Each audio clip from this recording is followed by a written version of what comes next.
Hey guys, today I'm going to be doing a tutorial on the Chelsea smile. This one is pretty gory, so viewer discretion is most certainly advised.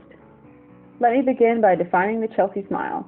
It is a torture term, also known as the Glasgow smile or the Chelsea grin, in which a victim's mouth is cut and then extreme pain is inflicted, causing the victim to scream, in turn ripping the corners of the victim's mouth and forming a quote-unquote smile. I'm going to be using third-degree silicone modeling compound for this whole tutorial. If you can't get a hold of it, I would suggest using gelatin or spirit gum and scar wax. I do have a gelatin recipe that I'll link below, but otherwise, if you can get third degree, it looks hyper-realistic, and I really suggest trying it out if you have access. Places do ship it internationally. Alcone ships it internationally. That's where I got mine from, so if you really, really want it, you need to try it because it's really awesome. To start off, you want to prep the skin with a little alcohol. This step removes any oils and will help the product adhere better. With a metal spatula, I applied the third degree to the sides of my mouth. I worked in small sections because this product does set very quickly. So I added the top sections first and just created jagged rips extending outwards from the corners of my mouth. And to smooth out any of the ridges, I used a cheap paintbrush. I found this technique works really, really well. Especially when I first started using third degree, I had trouble with it looking bumpy, but using the paintbrush is going to help you smooth out any of those bumps and make it create a smoother transition from third degree to the skin.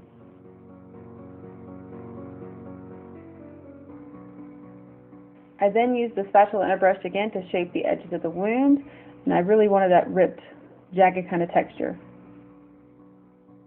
To further blend the product to my skin, I used a sponge to stipple on texture. This step also helps cut the shine of third degree and makes it appear more skin-like.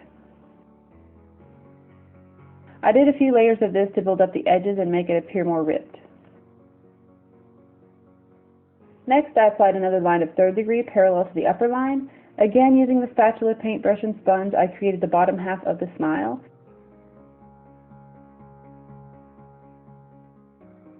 And any excess third degree that gets on the skin can be wiped away with a makeup wipe.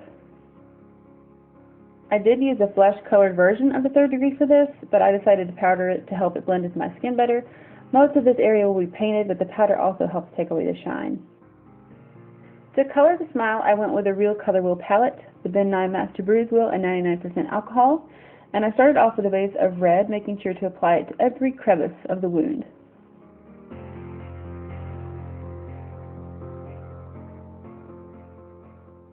Next, I mixed the red and black to get a nice burgundy shade, and I applied this color mainly to the corners of my mouth and to the edges of the smile.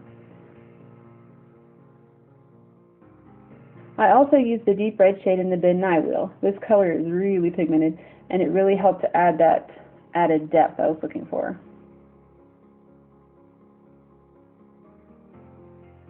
For the edges of the wound, I used alcohol-soaked Q-tips and the red paint again, and I lightly dabbed the Q-tips along the edges to get that irritated skin look. Again with the Q-tip, I added fake blood. I focused it on the corners of my mouth and dabbed it around the skin.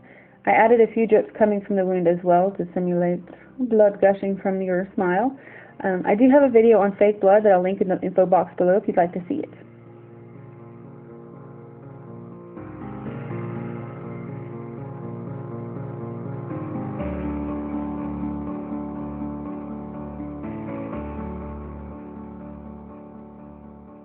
Another technique I used was to sponge some of the blood around the wound, spray it with water, and use a makeup wipe to dab it out.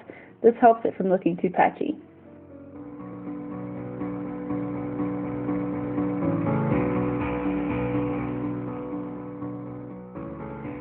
For even more grossness, add blood to your mouth and all over your teeth. Ugh, it's gross. That's it for the Chelsea smile. Hope you guys enjoyed this tutorial, and please remember to give it a thumbs up. Let me know if you're enjoying this FX series, and if you have any requests, leave them in the comments below. Otherwise, thanks so much for watching, like my Facebook page, and follow me on Twitter. I appreciate you guys so much, and I'll talk to you soon. Bye.